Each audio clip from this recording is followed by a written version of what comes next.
तिरुमाला तिरुपति देवस्थानम की करेंगे। दरअसल देवस्थानम ने यह तय किया है कि मंदिर संचालन के लिए जो 18 गैर मुस्लिम सदस्य हैं उन लोगों को बाहर का रास्ता दिखाया जाएगा और उनकी छुट्टी का रोड मैप तैयार किया जा रहा है। रिपोर्ट आपको दिखाते हैं कि पवित्रता का सवाल और अब कैसे सियासी बवाल मचा हुआ है।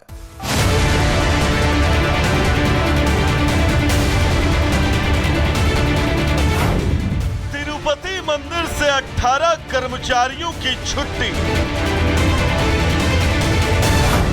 18 गैर हिंदू कर्मचारियों को हटाया गया। तिरुमाला तिरुपति देवस्थानम ने गैर हिंदू कर्मचारियों के खिलाफ बड़ा एक्शन लिया है।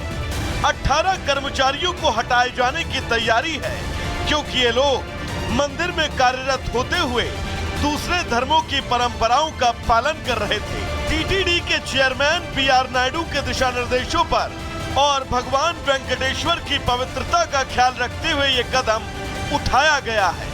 अधिकारियों ने ऐसे 18 कर्मचारियों की पहचान की है। दरअसल 18 कर्मचारियों पर आरोप लगे हैं कि इन सभी लोगों ने टीटीडी के नियमों का उल्लंघन किया है, अपने काम के वक्त गैर हिंदू धार्मिक प्रथा को फॉलो किया। मंदिर की पवित्रता को ध्यान में रखते हुए ये कदम उठाया गया। अब इन लोगों के खिलाफ अनुशासनात्मक कार्रवाई भी होगी। तो वहीं टीटीडी के इस फैसले के खिलाफ लोगों ने अब पलटवार करना भी शुरू कर दिया। इस कड़ी में असदुद्दीन ओवैसी ने कहा कि जब टीटीडी के कर्मचारियों को सिर्फ इसलिए हटाया जा रहा है क्योंकि वो गैर हिंदू हैं, तो एन चंद्रबाबू नायडू के नेतृत्व वाली पार्टी किस आधार पर वक्फ संशोधन विधेयक का समर्थन कर रही है, जबकि उनकी पार्टी के प्रवक्ता वारिस पठान ने भी इस फैसले पर सवाल खड़े कर दिए। हमारा डायरेक्ट सवाल चंद्रबाबू नायडू से यह है कि आप 18 एम्प्लॉइज को हटा रहे हैं जो नॉन हिंदू हैं।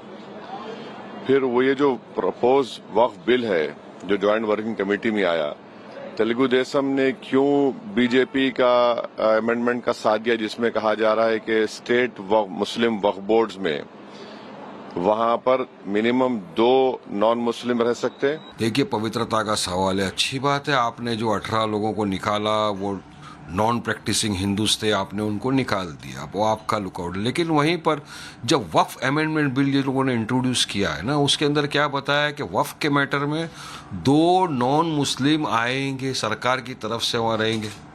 तो ये आप संविधान का क्या उल्लंघन नहीं कर रहे? ओवैसी ने इस मुद्दे को बैसाखी बनाकर वक्फ बोर्ड में संशोधन की चर्चाओं पर हमला बोला, लेकिन तिरुमाला तिरुपति देवस्थानम की मंशा एकदम शीशे की तरह साफ है कि यहाँ पर आने वाले भक्तों की पवित्रता से किसी भी तरह का खिलवाड़ न किया जाए, और इसी को ध्यान में रखते हुए देवस्थानम की तरफ से ये फैसला लिया गया। Bureau report, Republic Bharat.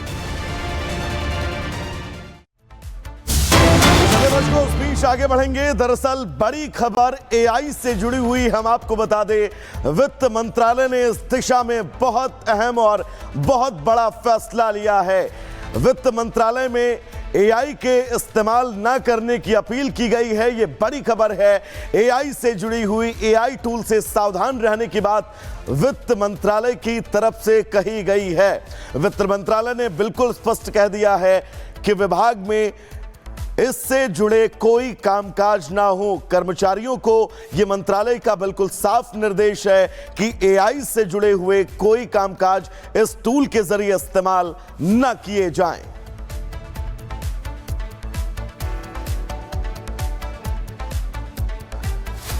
तो चलिए दर्शकों, गुड मॉर्निंग भारत में आगे बढ़ेंगे और बात उत्तर प्रदेश के मुरादाबाद की करेंगे, जहां पर फरमान नाम का एक यूट्यूबर पिछले कई दिनों से सनातन धर्म पर अभद्र टिप्पणियां कर रहा था, लेकिन योगी फोर्स ने नफरत उगलने वाले यूट्यूबर को शिकंजे में लेकर उसकी सारी अकड़ निकाल दी है। पूरी खबर इस रिपोर्ट के जरिए।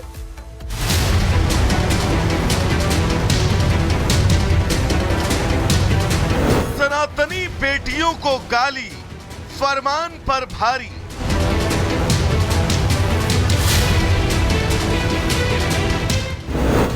फोर्स का एक्शन, सलाखों में फरमान। तस्वीरों में देखिए सोशल मीडिया पर सनातन को गालियां देने वाला,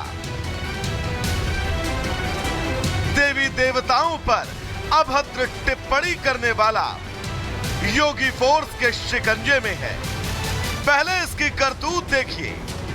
10 बच्चे पैदा करना अगर मर्दान की है तो जंगल का राजा शेर नहीं सुअर होता। और वो कहावत भी है, शेर का बच्चा एक ही अच्छा। वो शेर हम ही थे और हम ही हैं, क्योंकि हम शुरू से मांस खा रहे थे और खा रहे हैं और खाते रहेंगे। वो शेर भी हम ही रहेंगे। अल्लाह अकबर। फरमान के सारे वीडियो हमने आपको नहीं दिखाए हैं क्योंकि इस वीडियो में सनातन धर्म के खिलाफ उल्टे सीधे बयान दिए गए। ऐसा सिर्फ एक बार नहीं, फरमान लगातार हिंदू आस्था के खिलाफ कई वीडियोस बना चुका है और सोशल मीडिया पर ऐसे वीडियोस को वायरल कर रहा था, जिसके बाद उसके खिलाफ मुरादाबाद पुलिस में मुकदमा दर्ज हुआ और अब कार्रवाई। Bureau report, Republic Bharat. तो चलिए गुड मॉर्निंग भारत में आगे बढ़ेंगे और बात घाटी की करेंगे। दरअसल घाटी में आतंकवाद का नामो निशान मिटाने की जो कसम खाई गई है, उस कसम पर लगातार सरकार आगे बढ़ रही है। एक तरफ घाटी के अंदर सेना सुरक्षा बल लगातार एक्शन मूड में है और चुन चुनकर आतंकियों को उनके अंजाम तक पहुंचाया जा रहा है, तो केंद्रीय गृह मंत्री अमित शाह ने बुधवार को इस आतंक पर जीरो टॉलरेंस की नीति कैसे फॉलो की जाए उसको लेकर एक अहम बैठक की है। रिपोर्ट आपको दिखाते हैं।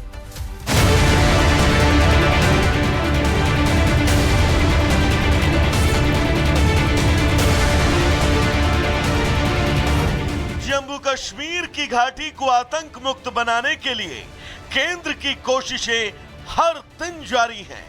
फिर चाहे घाटी से सीमा पार का जहर बाहर निकालना हो या फिर कश्मीर में विकास की गंगा बहाना, केंद्र सरकार सभी दायित्व पूरी निष्ठा के साथ अंजाम तक पहुंचा रही है।